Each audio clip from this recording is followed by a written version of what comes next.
Hyderabad Turkayamjal municipality commissioner పై suspension వేటు పడింది. Turkayamjal municipality commissioner గా పనిచేసిన సత్యనారాయణ రెడ్డి నిర్మల్ మున్సిపాలిటీలో 44 మంది సిబ్బందిని నిబంధనలకు విరుద్ధంగా నియమించినందుకు సస్పెండ్ చేస్తున్నట్లు ఉత్తర్వుల్లో పేర్కొన్నారు. ఘటనపై దర్యాప్తు వేగవంతం చేశారు.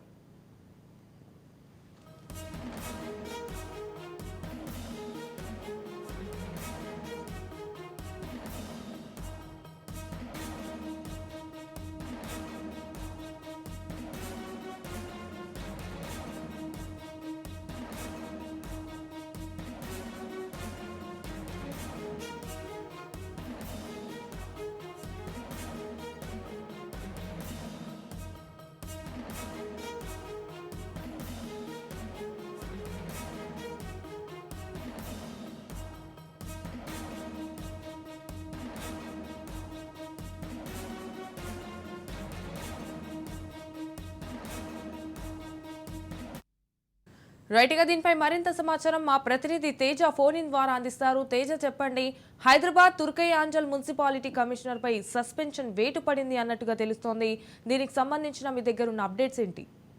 సంజన, ప్రధానంగా చూసినట్లయితే మాత్రం హైదరాబాద్ పరిధిలో ఉన్నటువంటి తుర్కయాంజల్ మున్సిపాలిటీ కమిషనర్ సత్యనారాయణ రెడ్డి పైన సస్పెన్షన్ వేటు వేసినట్టుగా కూడా ఇప్పటికే సిఎండి అధికారులు ఒక ప్రకటన కూడా విడుదల చేసినటువంటి పరిస్థితి. మొత్తంగా చూస్తే మాత్రం ఆయన ప్రస్తుతం సత్యనారాయణ రెడ్డి ప్రస్తుతం తుర్కయాంజల్ మున్సిపల్ కమిషనర్ గా చేస్తున్నారు. అయితే ఆయన గతంలో నిర్మల్ మున్సిపాలిటీలో పనిచేసినప్పుడు ఉద్యోగులను నియమించడంలో అవకతవకలకు పాల్పడ్డారంటూ కూడా ఆయన పైన ఆరోపణలు కూడా వచ్చినటువంటి నేపథ్యంలో మొత్తంగా ఒక 44 మంది సిబ్బందిని నిబంధనలకు విరుద్ధంగా కూడా నియమించారు సత్యనారాయణ రెడ్డి అనేటువంటి అభియోగాలు కూడా ఆయన పైన మోపినటువంటి నేపథ్యంలోనే ఇటు సిఎండి అధికారులు చర్యలు తీసుకున్నట్లుగా కూడా వెల్లడించినటువంటి పరిస్థితి. మొత్తంగా చూస్తే మాత్రం అంటే ఉన్నతాధికారులు కూడా సరైనటువంటి సమాచారం ఇవ్వకుండా ఉన్నతాధికారులకు కూడా తప్పుడు సమాచారం ఇచ్చి వారిని అందరినీ తప్పుదోవ పట్టించి 44 మంది సిబ్బందిని నిబంధనలకు విరుద్ధంగా నియమించినందుకు గాను ఎం సత్యనారాయణ రెడ్డిని సస్పెండ్ చేస్తూ కూడా సిఎండి అధికారులు